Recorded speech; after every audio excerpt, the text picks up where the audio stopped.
दिनै जाथिखौ फानदों होनोबा प्रमद बर'आसो।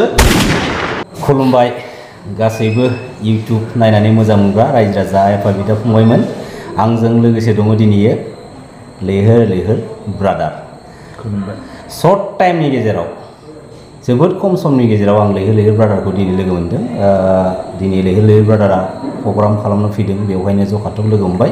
बेनि गेजेराव आपकामिं 2025 बिटिसि बिसायख'थिखौ लानानै फंनैसो सावरायनायनि गेजेरजों एसे फोरमायथिनाय सोमोन्दै। दा दिनै ब्रादारा जिहेथु फैगौ बिसायख'थिखौ लानानै जिहेथु गोबां जायगायाव दाब दाब जायगायाव थांनानै गोबां बाथ्राफोरखौ फोरमायबाय दं। दा बिपिएफ पार्टी हिसाबै फैगौ बिसायख'थिनि थाखाय माबोरैहाय थासारिया? थासारिया बेनो, आं बयखौबो खावलायगोन जाहाथे जोंनि रायजो राजाया जुदि इयुनखौ जुदि सिन्था खालामदोंबा जोङो बिपिएफनि फारसे सानहरनांगोन। दिनै जोंबो दिनै लाइमोन गोदान जोलैनि इयुथ हिसाबै जोंबो दिनै बिपिएफखौ सापर्ट खालामदों। मानो सापर्ट खालामदों बुङोब्ला दिनै इउपिपिएलआ सरकाराव फैनाया दिनै बिथांमोना 5 बोसोर जाबाय। जेब्ला बिथांमोना 2020आव बिटिआर रेकर्ड खालामदों, बेनि उनाव बिथांमोना बिराद माने मिथिं दावथिं खालामनायाव बिथांमोना बिराद मोजां मोजां बाथ्रा बुंदोंमोन। दिनै बिथांमोना बुंदोंमोन हादान ओनसोलाव थानाय बर' रायजो राजानो हा होनाय जागोन, आरो बै हादान ओनसोलाव जायहा न' गैया बिथांमोननो न' होगोन, जायना कल गैया बिथांमोननि थाखाय कल बानायनानै होगोन, जायहा दिनै फायखाना गैया बिथांमोननि थाखाय फायखाना बानायना होगोन। दिनै हादान ओनसोलनि बर' बिमाफोराहाय दिनैसिमबो दिनै दिंखिया फाननानै जायो, थास' आथिं, थास' बिसं, थास' बिबार खानानै फाननानै जायो। दा बै दुखुथिया बर' बिमाया इउपिपिएल सरकार फैनाय लोगो लोगोनो बे जे दिनैनि दिनाव खामानि मावगासिनो दं बेखौ मावनांनाय नंला होननानै बुंदोंमोन। दिनै जोंहा बाजार बा लामा सामायाव जोंहा दिनै खमला फानग्रा मादैमोन दङ। बै खमला फानग्रा मादैमोनखौ बिथांमोना बुंदोंमोन जे नोंथांमोना खमला फाननांनाय नंला, इउपिपिएल सरकाराव फैनाय लोगो लोगोनो नोंथांमोना साफ्रोमबो रायजो राजाया जायनि न'खराव दिनै साख्रि लानो हानाय बैसो दङ बिथांमोननो न'खरसेयाव मोनसे साख्रि होनाय जागोन होनना बिथांमोना बुंदोंमोन। नाथाय बेयाव जोङो साननांगौ गोनां बाथ्राया बिसो न'खर साख्रि होनाया असम्भब, होनो हाया। नाथाय थेवब्लाबो जे जोंना दिनै एनडिएफबि आदामोन दंमोन जाय बिथांमोना जोंनि जाथिनि थाखाय मावबोदोंमोन, दिनैसिमबो बिथांमोना सेन्ट्रेल जेलाव दङ। बिथांमोनखौथ' दिनै इउपिपिएल हिसाबै बिथांमोना बख'नांगौमोन। दिनै एनडिएफबि आदामोननो बिथांमोना साख्रि होनायनि बाथ्रा होदोंमोन। न' डाउट न'खर साख्रिखौ होनो हाथ'वा, नाथाय थेवब्लाबो एनडिएफबिनि आदामोननोथ' बिथांमोना साख्रिखौ होथारनांगौमोन।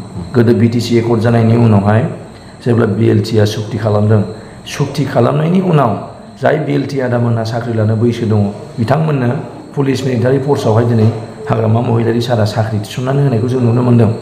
जेसेबां केस दंमोन बै केसखौहाय फोजोबजोबनाय, जेलाव जेसेबां दंमोन बिएलटि आदामोन बिथांमोनखौ बख'जोबनाय जों नुनो मोन्दोंमोन। नाथाय दिनैनि डेटआव बिटिआर सुक्ति जानायनि उनावबो जेलाव जोंनि बिर जोहोलाव आदामोन रन्जन दैमारि सारमोनहा दिनैसिमबो जेलाव दं। बेखौ जों नुना दुखु मोनो। रायजो राजानि जौगानायनि खामानि मावनो होनदोंमोन बिथांमोना। दिनै बिथांमोना होनदोंमोन बिना मुल्य थाखा थाइसेबो होआलासिनो गोरिब गुन्द्रानो न' होगोन होननानै बिथांमोना बुंदोंमोन।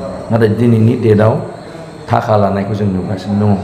5,000निफ्राय बांसिन 10,000 दिनै फार्स्ट इनस्टलमेन्टआ हाबनाय लोगो लोगो बिथांमोनाहाय बै गोरिब गुन्द्रा न'खरनि बेंक एकाउन्टनिफ्राय 5,000 10,000 बिथांमोना लानानै फैयो।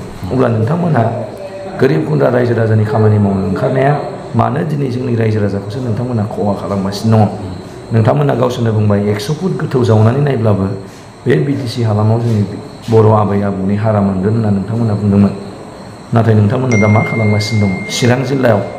चिरां जिल्लायाव एकदम भुटान बर्डार खाथि चिरां जिल्लायाव दिनै नोंथांमोना जोंनि बर' न'खरखौ नोंथांमोना मानो इभिक्सन खालामगासिनो दङ? दा बेखायनो आं रायजो राजाखौ खावलायदों बिटिसिआव जुदि सान्तिखौ लुगैदोंबा, बिटिसिआव जुदि सिगांनि बायदि पावारफुलखौ लुगैदोंबा आरो बिटिसिआव जुदि जौगानायखौ नांगौबा हाग्रामा महिलारि सारखौ जोङो आरो खनसेबाव बिटिसिनि सिफ बानायफिननांगोन। मानो होनोबा 17 बोसोराव हाग्रामा महिलारि साराहाय जेसेबां मावनांगौ मावदों। प्रमद बर'आ 5 बोसोर समय मोननायाव जिखिनि गामियाव मोनसे गामियाव जुदि 2 लामा दङबा हाग्रामा सारा 3खौ बानायदों। थालांदोंमोन बेसेबां? मोनसे।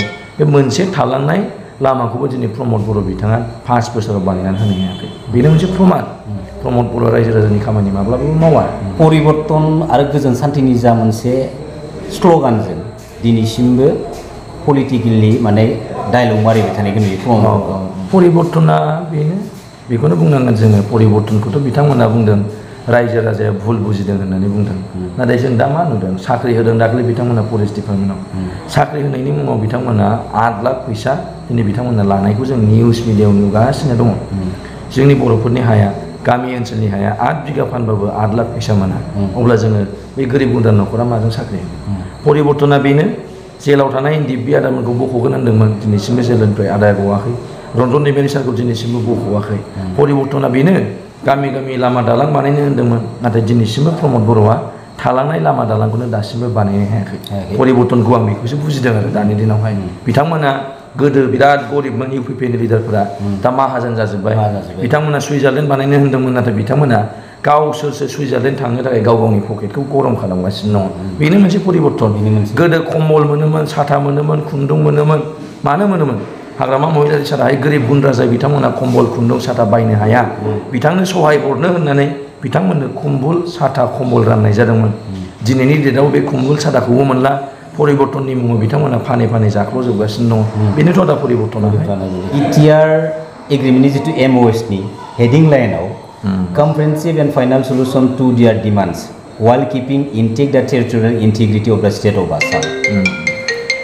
दा दिनैयो बे बाथ्रानि मिनिङा जिहेतु बर' माहारिया सेपारेट स्टेट बड'लेण्डखौ लानानै डिमान्ड खालामबाय थादोंमोन। दा दिनै बबे मोनसे माबाखौ लानानै कम्प्रिहेन्सिभ एन्ड फाइनाल सल्युशन? बेखौनो होनदों जों लाइमोनफ्रा बेखौनो दुखु मोनदों। सुक्तिखौ हाग्रामा साराबो खालामदों, BTC सुक्ति खालामदों, सिगां समाव BAC सुक्तिबो जादों, दानि समाव BTR सुक्ति जाबाय, थिगैनो दङ। दिनै BTR सुक्तियाव जिखिनि मोननांगौ बेखौ मोनदोंमोनब्ला जों माब्लाबाबो हेंथा होनाय नङामोन, माब्लाबाबो सोंखारिनाय नङामोन। नाथाय BTR सुक्तिखौ दिनै दुलाराय बर' फरायसा आफादा खालामदों, दुलाराय बर' फरायसा आफादनि नेतृत्वआव जादों। नोंथांमोना जुदि मेंदोंमोनब्ला जोंनो हगारनानै हो, आन्दलनखौ जों खालामगौमोन।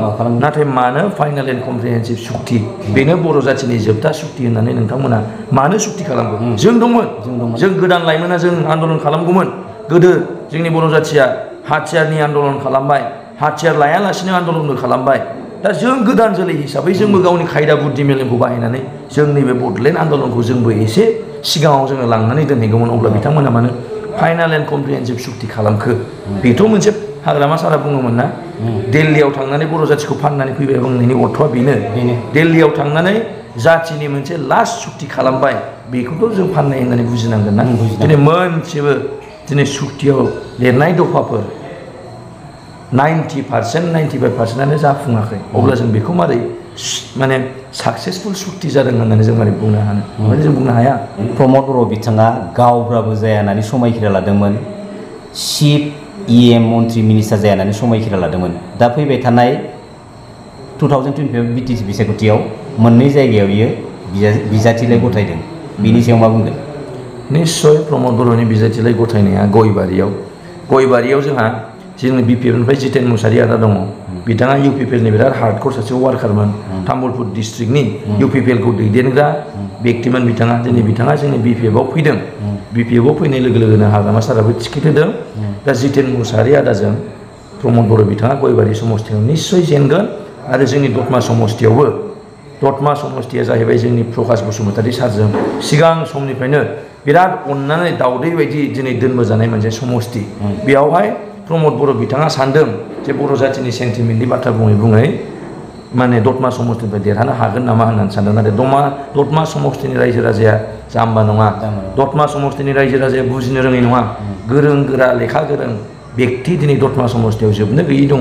बिथांमोना जिहेतु बिथांमोनानो मुरब्बी, बिथांमोनानो मेलेमजिबि व्यक्ति, बिथांमोना दिनै डिसिसन लादों जे जोङो माब्लाबाबो प्रमद बर'खौ दतमा समस्तिनिफ्राय देरहाहोआ। मानोना दिनै जाथिखौ फानदों होनोबा प्रमद बर'आसो जोंनि जाथिनि बिफा बा बर'नि बिफाया जोंनि दतमा समस्तिनिफ्राय नंखायनो प्रमद बर'आ माब्लाबाबो माने दतमा समस्तिनिफ्राय देरहागोन बेखौ आं साना।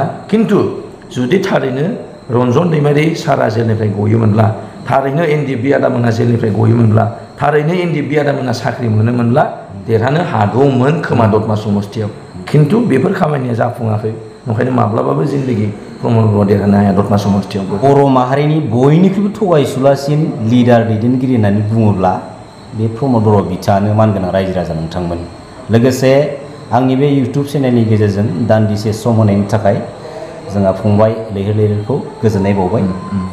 गोजोन्थों रायजो। गोजोन्थों।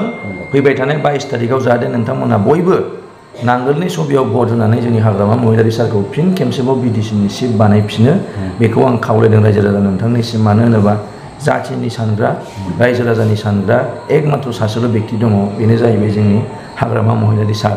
जोंनि बिटिसिया जेबायदि दुरबल जानानै दङ दा बेखौहाय जोङो गोख्रोङै जोङो स्ट्रं खालामनानै लाखिफिननांगोन बा जों बानायफिननांगोन, नङाब्ला जोंनि इयुन जोंनि गथ' गथाय जोंनि फिसा फिसौ 10 बोसोर 20 बोसोर उनावहाय बिराद गोथौ हाखराव गोग्लैनानै थानाय बायदि जाहैगोन। ओंखायनो जों दानो बासायनानै लाखानांगोन आरो बिटिसिखौ जोङो पावारफुल बानायफिननांसिगोन। बेनो, गोजोनथोंसै। जय बर' हारिनि, जय बर' बिमानि, गोजोनथोंसै। गोजोन्थों।